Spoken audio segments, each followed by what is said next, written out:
Um privilégio estar aqui. É muito bom pregar, sabia? É muito gostoso subir aqui.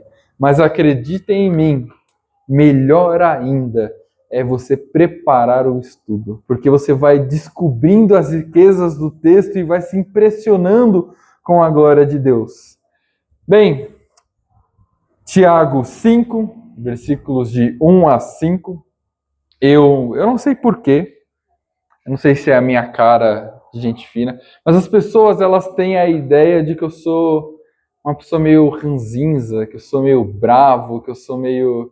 O Samuel, uma vez, ele usou um adjetivo terrível para me descrever aqui na frente. Eu não lembro qual foi, eu sei que eu fiquei abismado. E Tiago não me ajuda também. É uma carta muito dura ao todo, porque nós não vemos em Tiago, por exemplo, a esperança da salvação. Você não vê Tiago falando sobre salvação. Você não vê Tiago falando em nenhum momento também sobre, por incrível que pareça, ele não fala sobre Jesus. Ele não cita Jesus em sua carta de maneira direta, a vitória que Cristo teve. Ele cita ensinamentos de Jesus, mas Tiago é uma carta muito prática.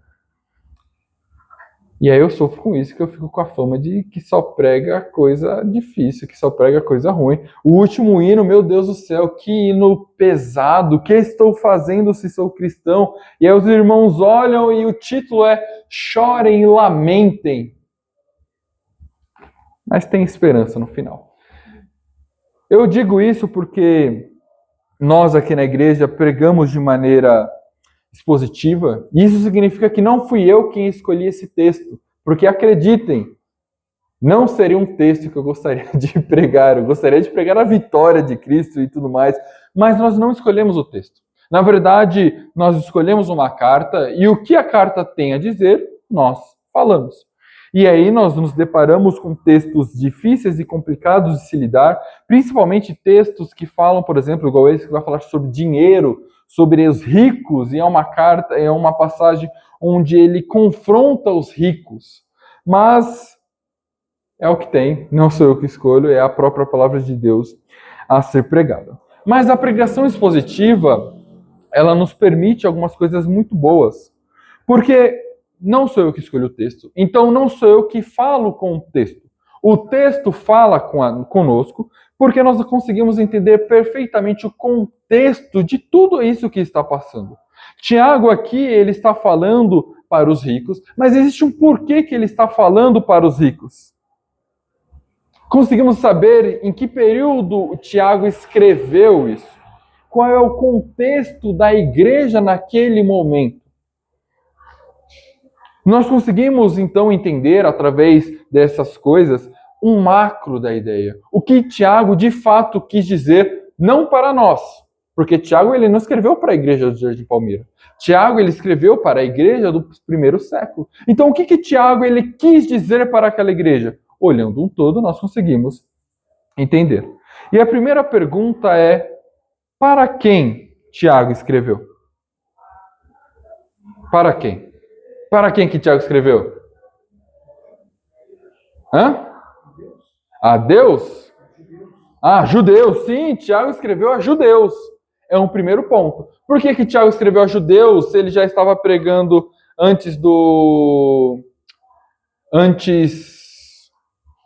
Por que Tiago estava pregando a judeus se ele já estava pregando depois da morte de Cristo? Por que não responderam igreja, por exemplo? E tá certo, ele escreveu para judeus. Mas é importante nós entendermos todo esse contexto.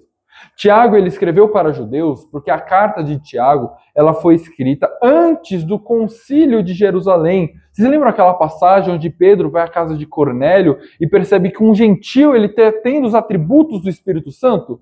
E aí dá um estalo na cabeça de Pedro e eles marcam um concílio para confirmar que o evangelho não deveria ser pregado apenas para os judeus, ele deveria ser pregado também para os gentios. Então, nós conseguimos perceber que Tiago, ele escreve essa carta antes desse concílio, com isso ele escreveu as cartas para judeus convertidos ao cristianismo.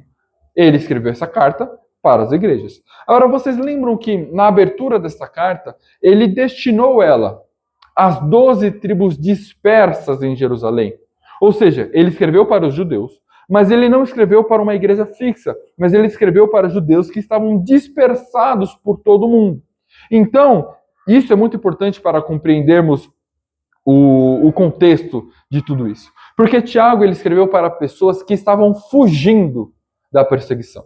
Judeus que estavam fugindo, muito provavelmente após o apedrejamento de Estevão. Quando eles viram isso, o império começou a caçá-los e matá-los, aí a igreja se dissipou. E aí nós vemos os judeus dispersos ao mundo.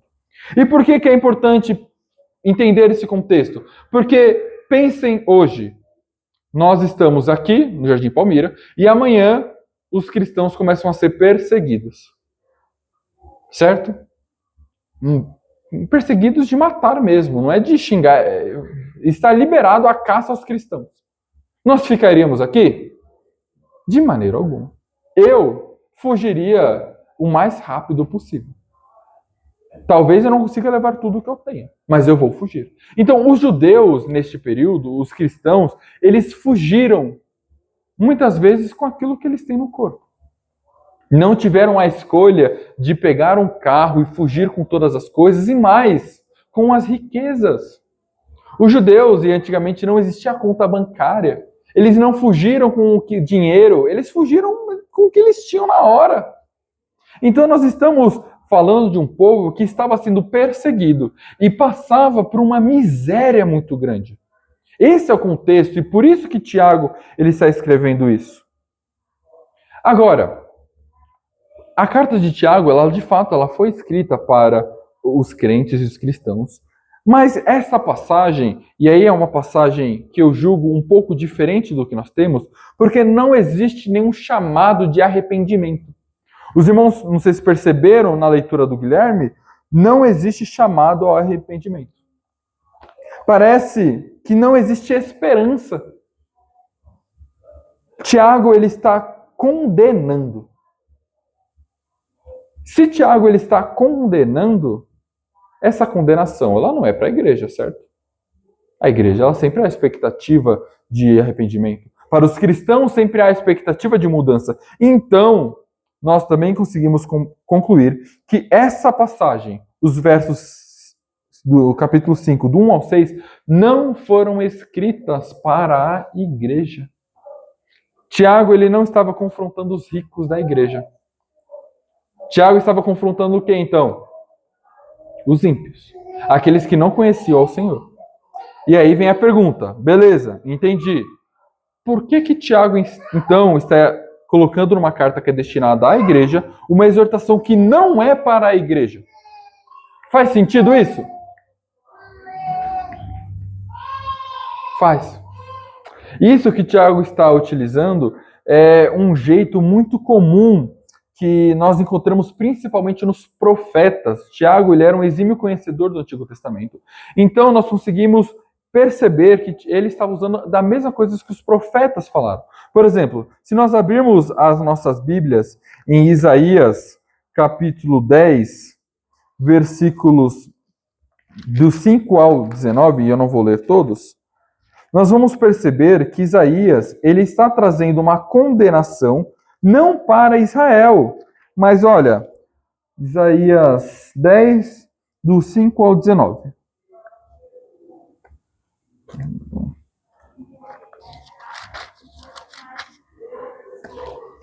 Ai da Assíria, cetro da minha ira, a vara em sua mão é o instrumento no meu furor. Eu o envio contra uma nação ímpia e contra o povo da minha indignação lhe dou ordens para que dele roube a presa, ele tome o despojo e ponha para ser pisado aos pés como a lama das ruas. E o texto vai discorrendo e percebemos que Isaías ele está condenando os assírios. E ele faz isso por dois motivos. O primeiro é para trazer esperança para Israel. É para mostrar para Israel que, olha, aqueles que te perseguem, eu irei vingar. O Senhor Todo-Poderoso há de vingar aqueles que te perseguem. Para trazer esperança. Puxa, eu estou aqui sendo perseguido, amedrontado, mas eu sei que Deus vai puni-los. Eu sei que Deus vai me proteger. E eu sei que Deus vai punir aqueles que transgridem contra o seu próprio nome. Por isso que Isaías escreve isso, por isso que Tiago está escrevendo aqui. E o outro motivo também é para servir de alerta. Além de trazer esperança, Tiago ele também deve trazer um sinal de alerta. Tomem cuidado. Tomem cuidado para que eu não faça o mesmo com vocês.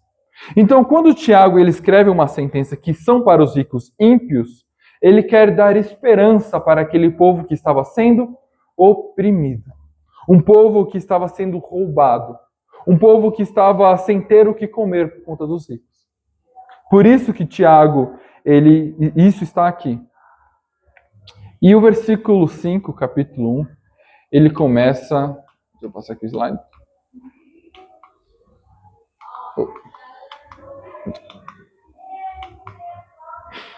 Ele começa com: escutem agora, ricos. E isso é uma sentença que ele está dando, por exemplo, no versículo 13 do capítulo anterior, ele começa dessa maneira: escutem agora, ricos, chorem e lamentem por causa das desgraças que virão sobre vocês. Tiago, ele começa a sua passagem, como sempre, sem moleza. Ele usa um termo muito pesado. Não é um convite ao arrependimento, não é um convite a uma mudança, mas é como se ele fosse um arauto. E o arauto é aquele que vem anunciar que um rei há de conquistar aquele império. Ele está vindo e olha, chorem e lamentem, porque vai vir desgraça sobre a vida de vocês. Não há arrependimento aqui. Parece que é simplesmente um aviso. A sentença, ela já foi dada. E por isso, chorem e lamentem. E o que está sendo dito aqui, como eu falei, não é para a igreja. É para os inimigos dela. Para aqueles que estavam oprimindo os judeus convertidos ao cristianismo, os cristãos da época, por não terem dinheiro. O Senhor, quando diz isso, ele está dizendo ao seu povo: eu estou com vocês. E eu irei punir os que te maltratam. E parece apenas ser um versículo introdutório, mas esse versículo, ele é o ponto de partida de toda a passagem. Porque esse versículo, ele traz o verbo imperativo que dá ordem a toda a sentença. Então, tudo que nós vamos ver ao longo desse texto parte deste princípio. E os verbos imperativos que nós temos são literalmente o título da mensagem, que são chorem e lamentem. Mas aqui o verbo principal, ele é o chorar. É o chorar. Então, o lamentar, ele é a maneira... Olha como é pesado o texto. É a maneira como as pessoas devem chorar. Chorem lamentando. Chorem com tristeza por causa da desgraça que vai vir para a vida de vocês. E esse chorar, como eu disse, ele traz toda a sentença. E a partir dele, nós podemos ver no texto 3 razões para o choro dessas pessoas. Incrível. Aqui foi. 3 motivos. O primeiro, chorem porque os seus tesouros os acusam. Chorem porque o clamor chegou ao Senhor. E chorem porque engordaram em dia de matança. São 3 razões que o texto nos dá para essas pessoas chorarem. E o primeiro, como já falei, é chorem porque os seus tesouros os acusam. Os versículos 2 e 3, eles nos apresentam o primeiro motivo desse choro. E ele é expresso em 3 imagens que se constroem e elas vão crescendo ao longo do texto. Nós percebemos que a primeira é: as suas riquezas apodreceram e as suas roupas foram comidas pelas traças, que é a segunda. O seu ouro e a sua prata serão enferrujados e essa ferrugem será testemunha contra vocês e há de devorar como fogo o corpo de vocês. Nesses tempos do fim, vocês ajuntaram tesouros. Então, o primeiro motivo que Tiago ele traz para chorar é que as riquezas apodreceram. Ixi, vai ser difícil falar, porque eu errei a primeira vez, agora vai ser difícil. Apodreceram. Estragaram, melhor, né? Fica mais fácil. Eu errei a primeira, agora eu vou assim o resto da noite. A primeira é que as riquezas estragaram. E o estragaram é literalmente estragar. Tiago aqui, ele não está querendo dizer do ouro ou da prata, como ele vai falar mais para frente. Mas ele está querendo mostrar que as riquezas estragaram como uma fruta estraga. Como uma comida se torna imprópria para o consumo. E é importante nós entendermos isso, porque, como eu disse, Tiago, ele não está falando do ouro, da prata, mas ele está dizendo e provavelmente indo contra aquelas pessoas que estavam estocando grãos, estocando azeite, estocando vinho, que eram os principais commodities da época. Tiago está mostrando que ter um celeiro transbordando era um sinal de riqueza para aquele mundo.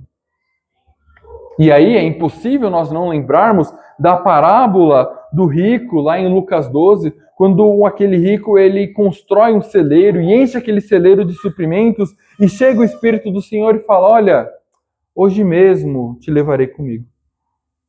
Tiago ele está questionando os ricos que guardavam o mantimento.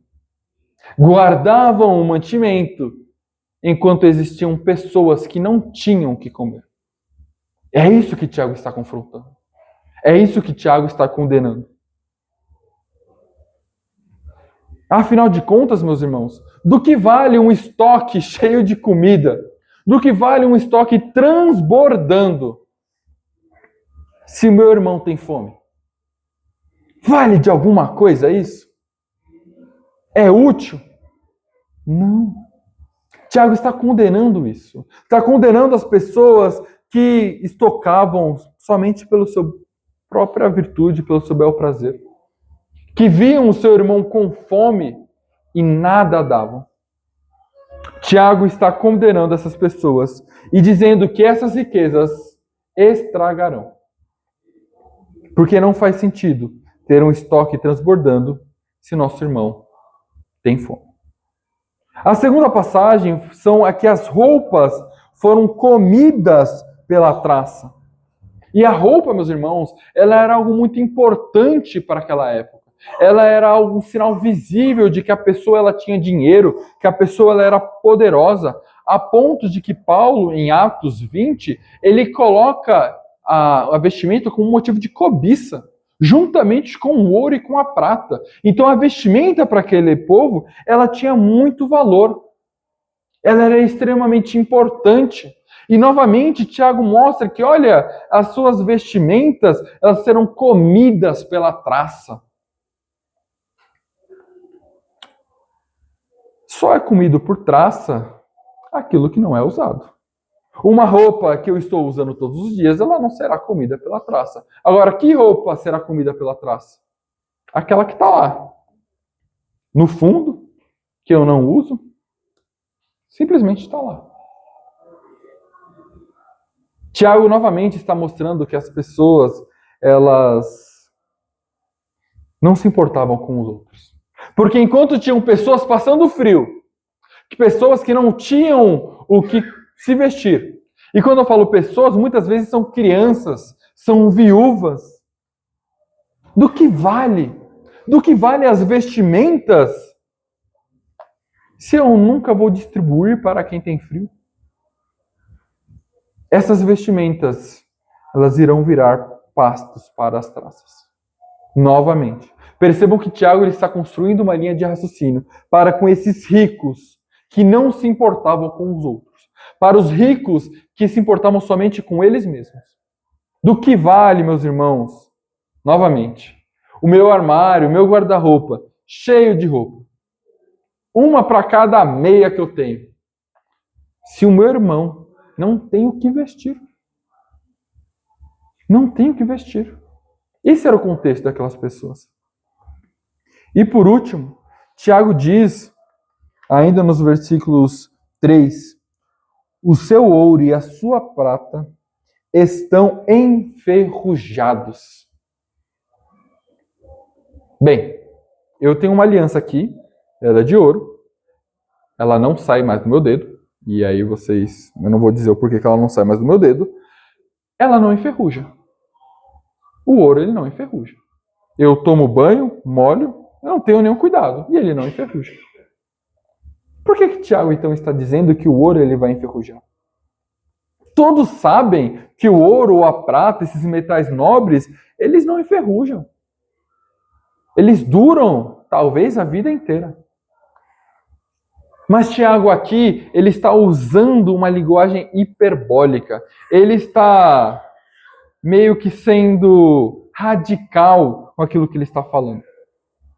Ele está mostrando que mesmo que seja incorruptível, mesmo que a prata e o ouro e as riquezas e o poder ele seja incorruptível perante a natureza, ele se torna quando é retido apenas para si mesmo. Tiago está mostrando que a avareza, ela tem um poder de ferrugem.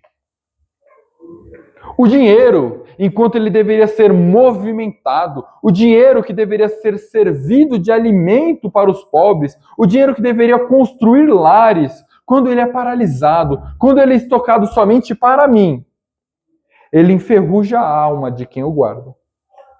É isso que Tiago está mostrando aqui. As pessoas, e ele está combatendo aqueles que viviam somente para eles mesmos. Mas o texto ele não para por aqui. Porque no versículo 3 ainda diz que essa ferrugem será testemunha contra vocês e há de devorar como fogo o corpo de vocês. Nesses tempos do fim, vocês ajuntaram tesouros. Tiago está mostrando que essa ferrugem ela servirá de testemunho contra aqueles que acumulam riquezas. E há de devorar o corpo delas. O que antes a ferrugem era simplesmente um sujeito passivo, agora ela é ativo. A testemunha agora é a própria ferrugem. Ela vai testemunhar, ela vai devorar. O tesouro acumulado irá virar acusador no dia do juízo. Se torna acusador, como estamos falando nas aulas dos adultos, do tribunal de Deus. Aquilo que deveria ser distribuído aos pobres, que deveria ser distribuído aos que necessitam, aos que não tinham o que comprar, não tinham o que comer, não tinham o que se vestir. Isso será um acusador contra os que não fizeram o que deveriam fazer e se transformará em fogo. Percebam que Tiago ele está combatendo algo muito específico.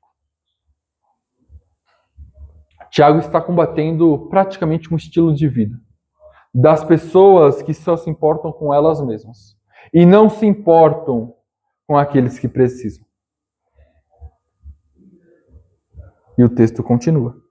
Porque o texto diz que nesses tempos do fim, vocês ajuntaram tesouros. Isso aqui é terrível. Sabe por que é terrível? Porque muito provavelmente, se você perguntar para os ricos daquela época o porquê que eles estão juntando dinheiro, estocando alimentos, guardando roupas, eles iriam responder que eles estavam fazendo isso por conta da sua segurança, a segurança da sua família, a segurança de um futuro que eu não sei o que virá. Mas, ironicamente, eles não calcularam o único futuro que importa, que é o dia de julgamento. Este futuro nós estamos vivendo desde que Cristo veio. O final dos tempos está chegando. O dia do julgamento está em movimento e a história, nós sabemos disso, a história está caminhando para o fim. E dentro disso, os ricos estão fazendo o que há mais de irracional. Eles estão acumulando, como se não houvesse um tribunal se aproximando. Eles não se importam com isso. Eles não ligam para isso. E esse é o primeiro motivo de choro. Os tesouros vão acusar. As suas roupas serão comidas pela traça, e o ouro enferrujado testemunhará contra. Os celeiros cheios irão apodrecer. E o juiz, e isso é o que mais incrível, o juiz que receberá esse testemunho é o mesmo que disse: porque tive fome e vocês não me deram de comer. Tive sede e não me deram de beber. O juiz que receberá todas essas testemunhas será o que disse isso, que foi Jesus Cristo. Tiago ele está descrevendo uma omissão. Omissão dos ricos para com os pobres. Omissão daqueles que poderiam ajudar e simplesmente rejeitaram aqueles que necessitavam. Aqueles que com o que Deus deu não retribuíram aos próximos. E acharam que aqueles que eles tinham eram deles, não havendo necessidade de investir no reino dos céus. Isso Tiago está condenando. E isso é motivo de choro e de lamentação. Porque tudo vai acabar. Tudo que você juntou, no final das contas, não vai adiantar de nada. As suas roupas comidas pela traça. E o seu ouro enferrujado. E essa ferrugem será testemunha perante o juiz. O segundo motivo para o qual Tiago fala para chorar é: chorem, pois o salário roubado clama. O primeiro motivo do choro que nós vimos, ele está relacionado à omissão. Tinham, mas não faziam. Mas agora, Tiago ele está aumentando a escala. Porque deixou de ser uma omissão e agora passou a ser um crime ativo previsto na própria lei mosaica. E isso, meus irmãos, era conhecido naqueles tempos. Os trabalhadores, naquela época, eles não ganhavam por mês. Eles trabalhavam e recebiam naquele mesmo dia. Todos sabiam disso. Lembram da parábola de Jesus? Com aquele também, eu não sei se é a parábola do... Eu esqueci o nome dele. De quem? Ninguém falou, né? Ouvi vozes. Mas de que ele vai procurando as pessoas para trabalhar, vai em busca do campo para as pessoas, e no final do dia ele dá o pagamento, 1 denário para todos os trabalhadores, naquele mesmo dia. E isso era extremamente importante para entendermos o que Tiago está falando aqui. Porque se o patrão, vamos assim dizer, ele não dava o salário daquele dia, sabe o que acontecia com aquelas pessoas? Elas não tinham dinheiro para comprar o pão daquela noite. Não tinham dinheiro para comprar o alimento do outro dia. Não tinham dinheiro. Por isso que e nós vamos ver que a lei ela é muito clara sobre isso. Não façam isso. E o maior problema disso tudo é que esses trabalhadores eles não tinham nenhum respaldo jurídico. Os tribunais eles eram facilmente subornados. Se hoje nós vemos os ricos muitas vezes tendo impunidades, quem dirá naquela época? O sinédrio, ele era facilmente comprado. Essas pessoas não tinham a quem recorrer. E o pagamento para elas, como eu falei, não era luxo, não era poupança, não era investimento, mas era literalmente o pão daquela noite. O azeite para que as lamparinas sejam acesas.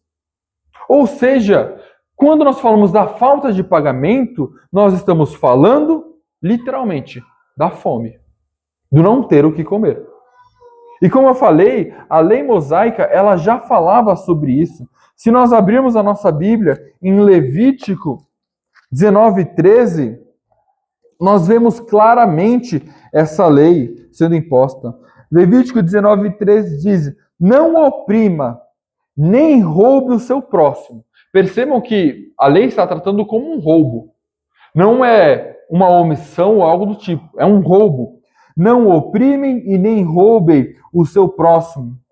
Que o pagamento do trabalhador diarista não fique com você até amanhã seguinte. A lei mosaica já falava sobre isso de maneira muito clara. E mais, Deuteronômio 24, dos 14 ao 15, parece que é colocado algo a mais ainda. Porque diz: não oprima o empregado pobre e necessitado, seja ele um dos compatriotas ou estrangeiro. Então essa lei ela não tinha relação para ser do próprio povo, era uma lei geral. que está morando na terra e na cidade onde você vive. Pague-lhe o salário no mesmo dia, antes do pôr do sol, porque ele é pobre e a vida dele depende disso, para que ele não clame ao Senhor contra você e você seja culpado do pecado.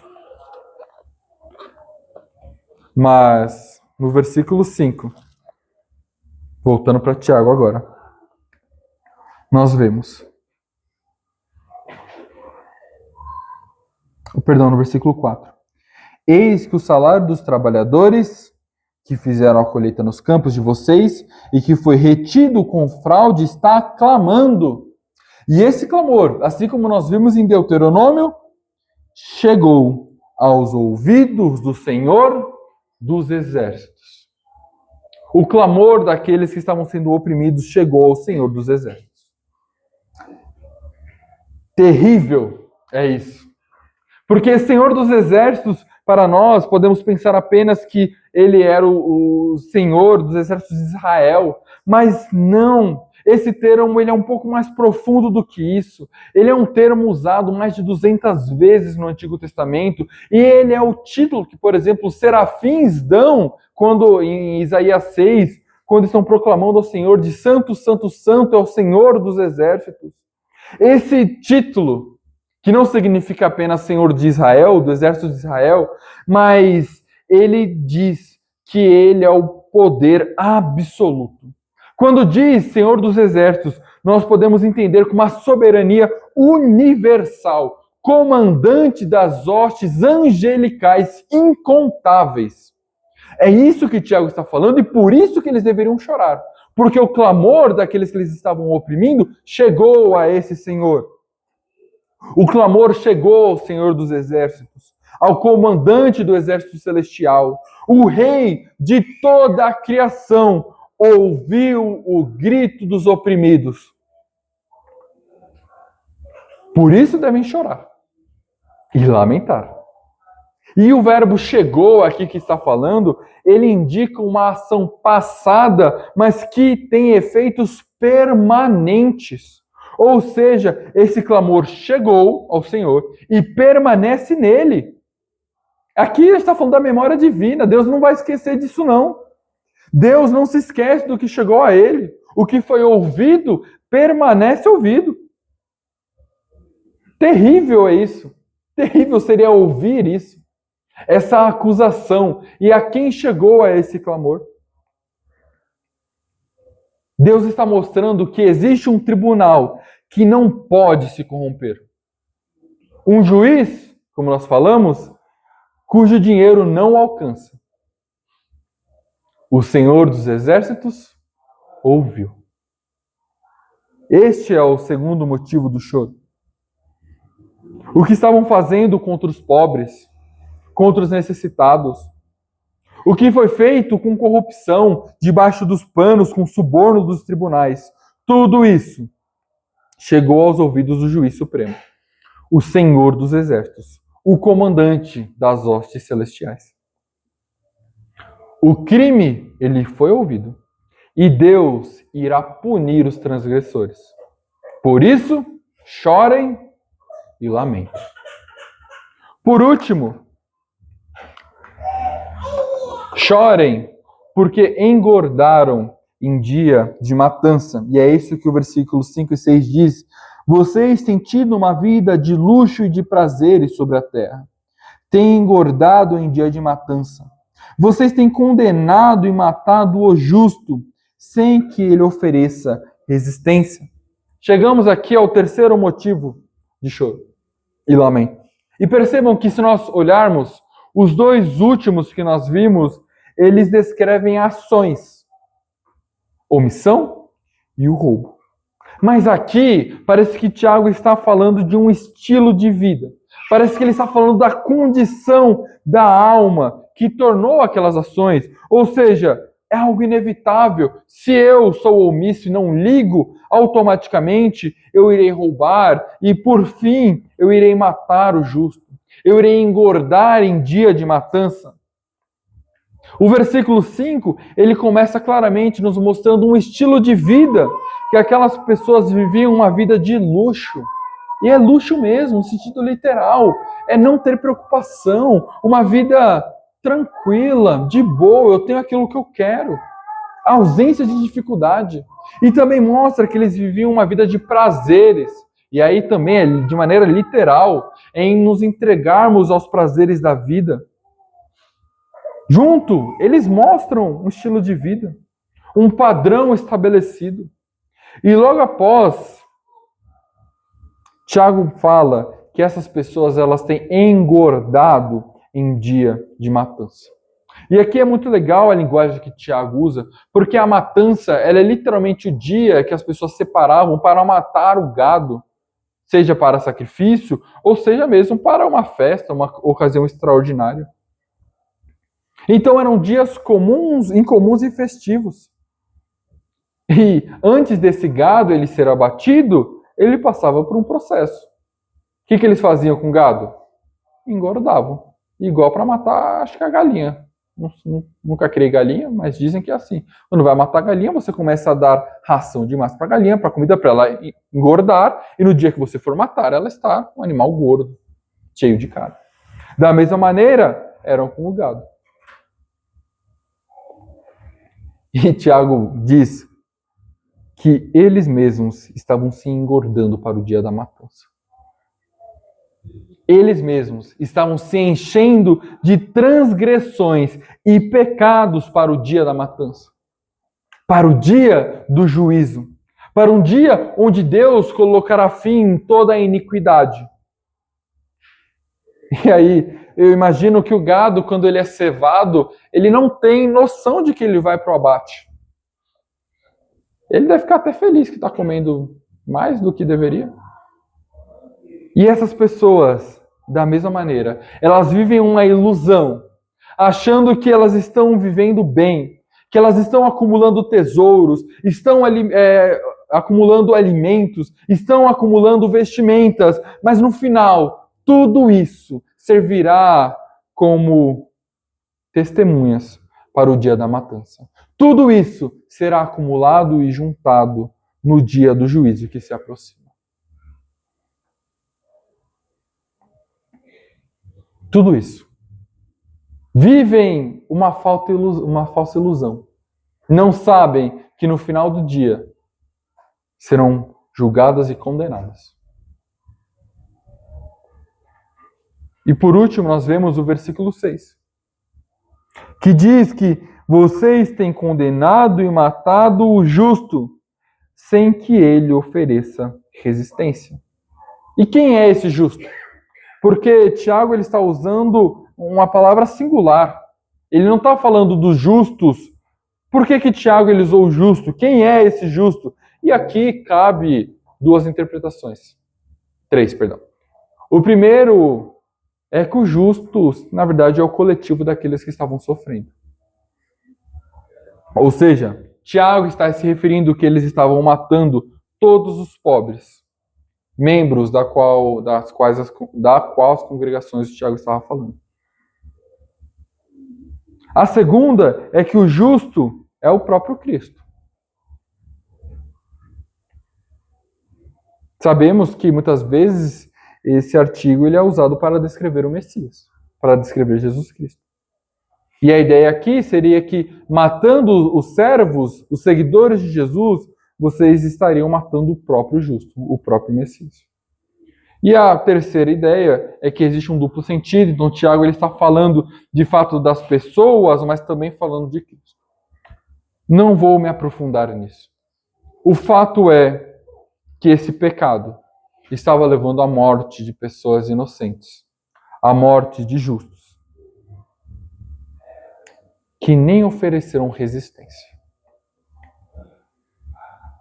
Essa é a condenação que Tiago dá. É uma condenação dura. Percebam que em nenhum momento houve o convite ao arrependimento. Houve um aviso. Lamentem e chorem. Lamentem e chorem. Chegamos ao fim dessa passagem.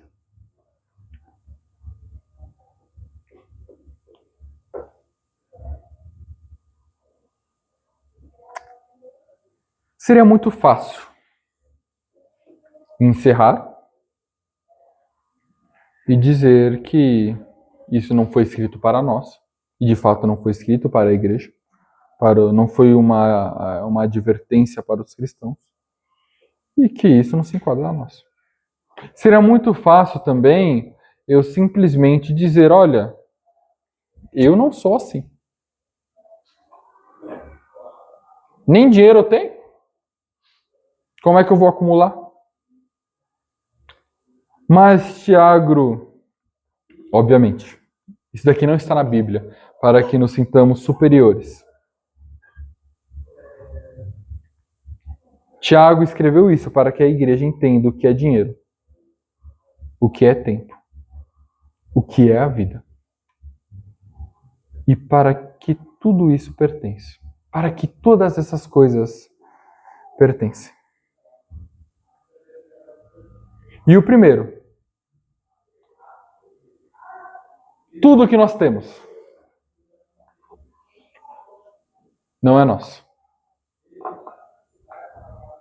Tudo que eu tenho, tudo, não estou falando somente de dinheiro, estou falando de tempo, estou falando de os dons que Deus me deu. Nada disso é meu. E aqui eu peguei o exemplo de Davi, que era o homem mais rico e poderoso do seu tempo. Porque quando ele foi oferecer tudo para a construção do templo, disse algo que deveria ecoar nas nossas cabeças a todo tempo. Ele diz em 1 Crônicas 29:14, porque quem sou eu e quem é o meu povo, para que pudéssemos oferecer de boa vontade essas coisas? Pois tudo vem de ti, e da tua mão tu tens nos dado. Davi entendeu que nada é dele. Davi entendeu algo que os ricos não entenderam. E é muito comum, né, nós falarmos que, olha, eu estou doando para a igreja. Não! Eu estou doando o meu tempo. Não! Você só está devolvendo. O dinheiro nunca foi meu. O dinheiro nunca foi dos ricos. A terra, o gado, o ouro, tudo saiu da mão de Deus. Tudo está somente de passagem nas nossas mãos. O teu salário, o meu salário, não é meu.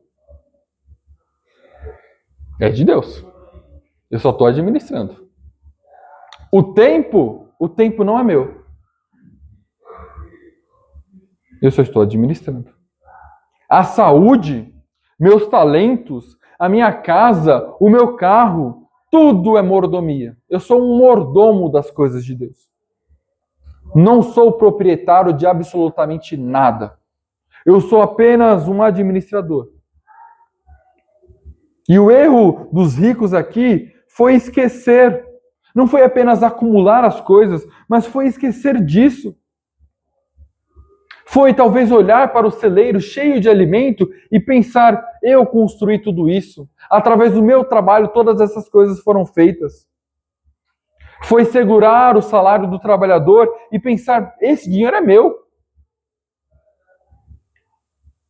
Foi engordar em dia de matança sem saber que o verdadeiro dono de tudo estava olhando. Precisamos entender isso, meus irmãos. A minha vida ela não me pertence. Tudo que Deus me deu não é meu. Serve para uma coisa. Para a glória de Deus. E a glória de Deus é um campo muito amplo. Não envolve apenas dinheiro, mas envolve tempo. E aí eu pergunto, qual foi a última vez que nós nos interessamos pela vida de alguém? Qual foi a última vez que nós perguntamos para o irmão como as coisas estavam? Nós oferecemos ajuda, consolo, um ombro amigo. Qual foi a última vez que nos dispusemos, não somente para as coisas que me interessam, não somente para o meu trabalho e para os meus estudos, mas para o reino? Alguém aqui talvez já perguntou hoje como o irmão está? Alguém aqui, essa semana, visitou alguém? Percebam que às vezes nós não estamos com o celeiro cheio, mas ainda estamos achando que a vida é nossa e que não devemos nada a Deus. O segundo ponto da conclusão, e aqui é um assunto um pouco mais complicado, mas o dízimo, ele é o piso e não é o teto. Não é um assunto fácil falar de dinheiro nem de dízimo. E muitos nós, talvez, fomos criados com a ideia de que o dízimo, ele é a obrigação cumprida. Então, 10% para Deus, 90% meu. Cumpri a minha parte. Estou de bem com Deus. Mas isso, meus irmãos, é uma visão tão pequena do reino. Isso é uma visão tão limitada das coisas. Se nós formos pegar o dízimo no Antigo Testamento, ele servia para outras coisas. Ele servia para sustentar os levitas, que não tinham a promessa de terra, para alimentar os estrangeiros, para alimentar as órfãos, as viúvas. Desde o princípio, nós vemos que o dízimo, ele não é uma transação religiosa. Era um sistema criado por Deus de cuidado. Cuidado para os que não tinham a quem recorrer. Para isso que existia o dízimo. E no Novo Testamento que nós temos, a igreja primitiva, meus irmãos, ela foi além de qualquer dízimo. O Celso citou na aula hoje, Atos 2,44, todos os que criam estavam juntos e tinham tudo em comum. Olha que absurdo. Nós estamos falando da igreja. Vendiam as suas propriedades e bens e os distribuíam a todos, de acordo com a necessidade de cada um. Olha que absurdo nós temos isso na igreja primitiva. As pessoas elas estavam vendendo os bens para ajudar aqueles que não tinham o que comer, para ajudar aqueles que não tinham onde morar, para ajudar aqueles que não tinham o que vestir. E isso daqui, as pessoas brincam, isso não tem nada a ver com comunismo, socialismo, nada a ver com isso. Isso é o reino, olha que legal, é o reino de Deus tomando forma aqui na terra. Eram pessoas que haviam entendido o que elas tinham não eram delas. E que haviam irmãos com fome, irmãos sem teto, irmãos que haviam perdido tudo. Exatamente como os destinatários da carta de Tiago. Por isso, o dízimo ele é o piso. A graça, meus irmãos, ela vai muito além. E nós vemos no Novo Testamento que a graça, ela abunda sobre todas as coisas. Porque seria muito fácil nós falarmos de investir no reino e a pessoa falar, puxa, mas eu já dou, eu já contribuo, já dou meu dízimo, já contribuo com missões. Mas o reino, meus irmãos, ele é muito maior do que este prédio. O reino de Deus é muito maior do que qualquer instituição. Literalmente. Investir no reino seria, antes, sobrou um dinheiro esse mês. Ao invés, talvez, de levar a minha família a uma churrascaria mais top aqui de Guarulhos, ou a de São Paulo, eu deveria me perguntar, será que tem alguém na minha igreja que tem o que comer hoje? Perceba que o dinheiro não é mais meu, ele é do reino. Será que existe algum irmão, literalmente, que não conseguiu pagar a conta de luz esse mês? Será que tem um irmão que não tem o gás para preparar o alimento da sua família? Para que Deus te deu dinheiro? Para que Deus nos deu dinheiro? Será que o dinheiro é para eu me luxar com os prazeres dessa vida? Ou é para eu ajudar os necessitados que precisam e carecem da ajuda. Meus irmãos, com o que nós estamos usando nosso dinheiro, o nosso tempo? Com o que nós estamos usando? A comunhão entre os irmãos, ela vai além do domingo. Vai além disso. A comunhão com os irmãos se estende a uma mesa, com um almoço e um banquete, para talvez aquela pessoa que não tenha condição. Para o emprego. Olha que absurdo, né? Nos dias de hoje. Mas para o empréstimo. Sem juros. A comunhão se estende a isso.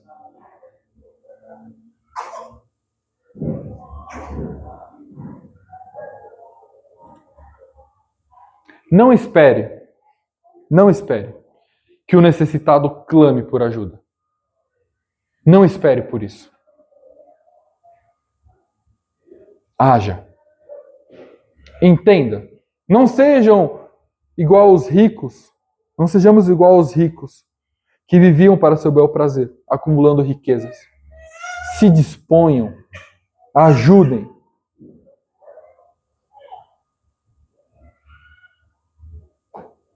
Quantas horas na semana nós investimos em alguém que não tem o que nos devolver?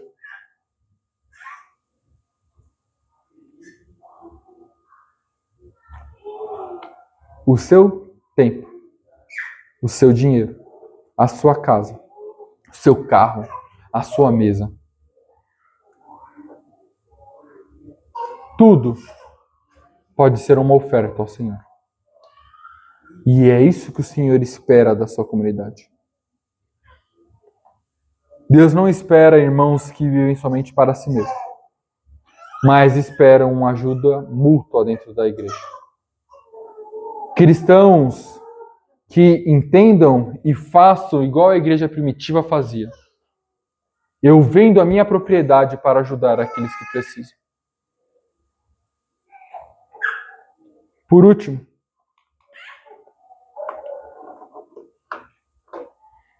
nós temos a sentença e a esperança. Tiago, ele sentenciou sobre os ricos que estavam oprimindo os pobres. Mas como nós falamos, essa mesma passagem é uma carta de esperança para os que estavam sendo oprimidos. Mostrando que Deus não havia se esquecido deles. Mostrando que o Senhor dos Exércitos ouviu o clamor. E hoje, essa passagem, ela chega a nós com dois lados. Meu irmão, se você está sofrendo injustiça, se você tem clamado e parece que ninguém ouve, saiba, o Senhor dos Exércitos ouviu. E Ele não se esquece dos que se chegaram até Ele. Saiba disso.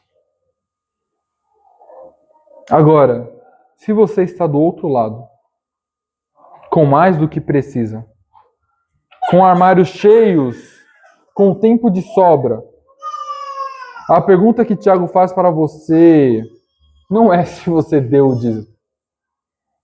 A pergunta é: do que vale um celeiro transbordando se seu irmão tem fome? E que o Espírito do nosso Deus, meus irmãos, ele nos dê olhos para enxergar os que estão ao nosso redor. Que nos livre dessa maldita ilusão de que nós somos donos da nossa própria vida. Que somos donos de qualquer coisa. E que nos faça mordomos fiéis. Fiéis com tudo aquilo que passou pelas mãos de Deus antes de chegar a nós. Porque um dia, diante desse mesmo tribunal que Tiago descreve, tudo aquilo que retivemos quando podia ser partilhado, vai testemunhar. E tudo aquilo que demos, que investimos, que distribuímos, também vai. Porque tive fome e vocês me deram o que comer. Que essa seja a nossa sentença no dia do juízo, no dia do tribunal. Pai, nos perdoe, meu Deus. Nos perdoe, pois com certeza poderíamos dar mais do que damos, ó Pai. Nos perdoe, meu Deus, pois talvez, meu Deus, estejamos nos esquecendo daqueles que mais necessitam, ó Pai, no teu corpo. Nos ajude, ó Pai, e que possamos nos despojar de tudo que nós temos, meu Deus. Se for dinheiro, que possamos dar àqueles que mais precisam, Pai. Se for tempo, que possamos dar, às vezes, àqueles que não têm nada a oferecer, meu Deus. Se for casa, lar, o nosso carro, Pai, que tudo possa ser dado ao seu reino, meu Deus. Porque sabemos que nesta vida não levaremos absolutamente nada, ó Pai, e nós não estamos aqui para isso, meu Deus. Nós estamos aqui, ó Pai, para fazer com que o seu reino floresça, para com que o seu reino cresça, ó Pai. Use esta igreja, meu Deus. Que possamos entender que a nossa vida não é nossa, mas é tua, meu Deus. E por conta disso devemos ajudar o teu povo, ajudar o corpo do teu filho, ajudar os nossos irmãos. Nos ajude nesta tarefa, Pai, e que possamos viver uma vida de constante oferta ao teu nome. É isso que nós te pedimos, é isso que nós te rogamos, ó Pai, em nome do seu Santo Filho. Amém. Vamos responder ao nosso Deus.